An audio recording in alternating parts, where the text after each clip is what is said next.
So we're on the road to Senegal, and Jimmy had a little slip in the sand today, reminding me of my own vulnerability, I guess, in case of such an accident. So luckily we're all okay, and we're going to the border. Jimmy's going to go to Rosso, which is a paved road, and we're going to go to Diama, which is on the piste. So it'll be interesting to cross over to Senegal. Already the scenery is kind of changing, getting greener, so pretty excited. Alright, talk to you later. Alright, so this was another monster day. We went from Nouakchott, which is the capital of Mauretania, to near Saint Louis. We went to the zebra bar there near Saint Louis in Senegal. So there was a border crossing, and the day started off on the wrong foot, you could say, because Jimmy actually took a spill, as I just mentioned in the previous clip, as we were leaving Nouakchott, because the city streets there are covered in sand. It's basically like you're at the beach. And we left before sunrise, and there was some traffic, and the car lights were casting weird shadows in the sand, so it was a very dangerous situation for bike riders like us. I almost went over a few times as well. I was actually right behind Jimmy when he went over. The bike landed on his foot. I helped him get up and so forth. And at that point, he actually decided to take a different border crossing than us. So we had previously planned to take the Diama piste to the Diama border crossing. Piste just means dirt track in French, so kind of off-road. But given the state of his foot, which was a little squirrely from the fall, and your confidence kind of gets rattled a little bit when you do take a spill like that. So it was the right call for him to go to Rosso for sure, because the lead up to Rosso is paved. However, Rosso is also known as the most notorious border crossing in Africa, which is obviously saying something, just because the border officials are notoriously corrupt, and there's tons of aggressive hustlers and touts at the border crossing, and it's just chaos. And you have to cross like a river using a ferry and so forth, and it's just really not fun. Nonetheless, he decided to do it. I actually felt kind of bad because I didn't want him to do it by himself, but I didn't have a carnet de passage, which is a customs document that I think you're technically required to have if you enter Senegal, and I didn't have it. But if you cross at the Diama border crossing, you don't really need it because it's a remote crossing. They get very little traffic, and they don't really care. At least that's what I'd read. So didn't really feel like I could do that, and risk being charged hundreds of euros or denied entry completely. But anyway, we all made it safely to the zebra bar near Saint Louis. It was a long day, and the piste itself was the Diama piste. That was kind of a big question mark for me, because I had no off-road experience prior to this trip, and I was just a little nervous about it. The conditions can vary depending on the weather, and as you can see, there's tons of camels here. Not on the piste though. I'm not actually sure if these were wild or if there were herders nearby or what. But it was kind of a cool. I wasn't really expecting to see so many camels.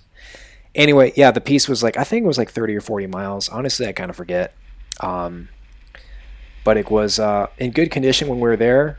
We're actually this is the start of the piste right here. We're going to turn off to the right.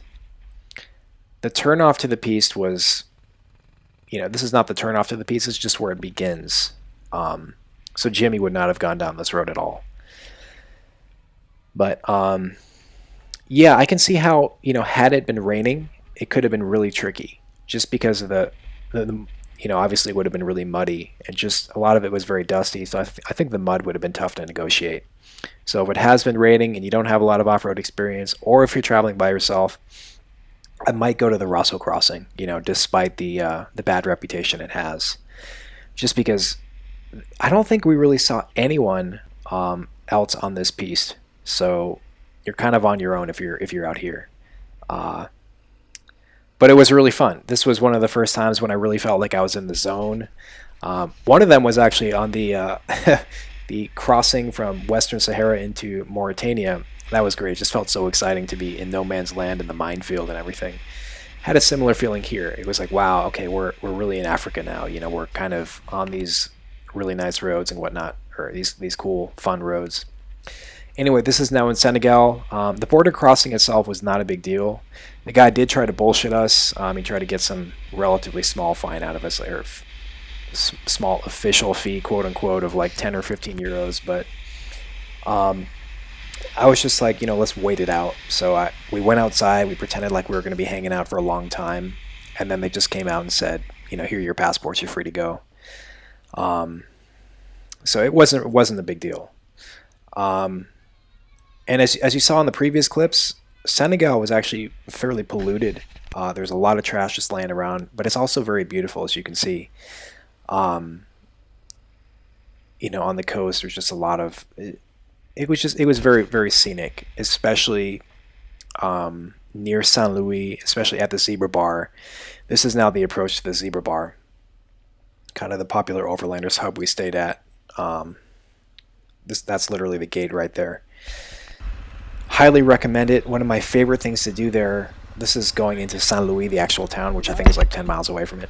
But one of my favorite things to do with the Zebra Bar was to take the kayak, and there's like a little strait there. It's right on the water, and if you go across the strait, which is only like 100 meters or so, there's like a little peninsula, and if you walk across that peninsula a couple hundred meters, you're at the Atlantic Ocean, and there's just this huge beach that you have all to yourself. And it was just so fun to go swimming, and yeah. Anyway, this is Saint Louis, and it was really quite a nice little town. There's some tourists, as you can see. There are some, pretty good restaurants. And this day, I actually went to a gym in Saint Louis, and it was so fun. The guys were getting their tires changed. You kind of saw that in a previous clip when I rolled up on them. And I asked around, I asked, is there une salle de musculation, which is like a musculature building room. That's how you say a gym in French, basically. And they were like, yeah, we'll take you there. And so this dude, a couple guys brought me there on a motorcycle, and it was closed, so they brought me to another one, and that one was closed, and they brought me to a third one. And they got all this great footage, interviews with the guys, and just talking with the guys at the actual gym, which was just like a hole in the wall. Dudes were lifting car parts and stuff like that. Extremely basic, the most basic gym I've ever seen. But it was really fun. And then my phone got stolen in Dakar before I could upload it. So, yeah, really too bad. But aside from that incident in Dakar, I had a pretty good time in Senegal, especially that first couple days at the Zebra Bar in Saint Louis. And that day of riding from Mauretania to Saint Louis was really nice. So, something to look forward to if you're going to do this trip. Anyway, that's it for this video. Talk to you later.